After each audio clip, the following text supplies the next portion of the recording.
ఈరోజు ముఖ్యమంత్రి చంద్రబాబు నాయుడు గారు, డిప్యూటీ సీఎం పవన్ కళ్యాణ్ గారు మరి అమరావతి రాజధాని మరి చట్టబద్ధమైనటువంటి దీంట్లో అమరావతి రాజధాని అక్కడే ఉండాలా, మరి క్యాపిటల్ ఎక్కడికి పోయేది లేదు, క్యాపిటల్ ఎక్కడికి ఏమి వేరే వేరే ప్రాంతాలు మన అన్నట్టుగా 3 రాజధానులు కడతామనేది మాకు లేకుండా పోయింది ఈరోజు. ఎందుకంటే అన్న కళ నెరవేరలా.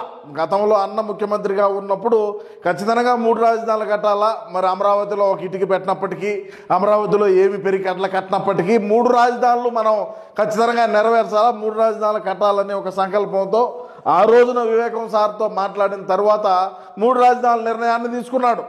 మరి మనం అధికారంలోకి వచ్చేదానికి ఎటువంటి వ్యాఖ్యలు చేసినాం, రాజధాని అమరావతి పైన ఏ విధమైనటువంటి మాటలు మాట్లాడినాం అనేది కూడా మనం ఒకసారి చూడబోయేటువంటి ముందుగా మరి అమరావతి ప్రాంత ప్రజలు ఎవరైతే ఉన్నారో, రైతులు, భూములు ఇచ్చినటువంటి రైతులు ఎవరైతే ఉన్నారో వాళ్ళందరికీ కూడా మేము గతంలో నమ్మగలిగినాం. అంటే రాజధాని అమరావతి ఉంటుంది, ఈ చంద్రబాబు నాయుడు గారు రాజధాని పనులు చేయలేడు, రాజధాని కట్టలేడు, మేము అధికారంలోకి వచ్చినాకనే కడతామని చెప్పి ఆ రోజుల్లో నమ్మించినాం.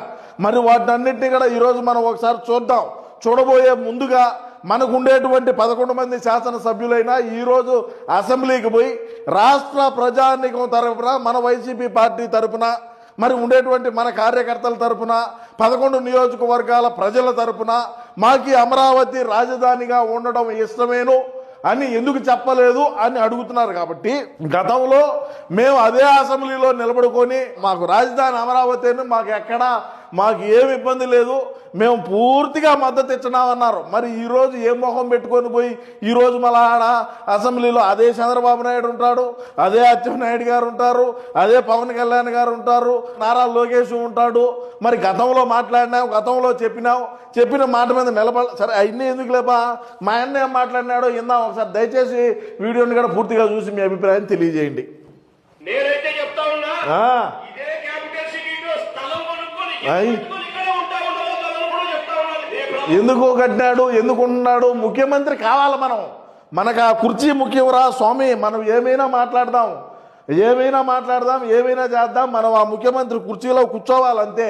స్థలము తీసుకున్నాడు, మరి ఇల్లు కట్టాడు, ఆ ఇంటికి చుట్టూ ఇనప కంచేసుకున్నాడు మన డబ్బుతోనే. అదేమి ఆయనేం రాళ్ళు కొట్టి సంపాదించిందో లేకంటే ఇంకేమన్నా ఇసుక లోడు చేసి సంపాదించిందో కాదు, ఆయనే మన డబ్బులే. చెప్పుగా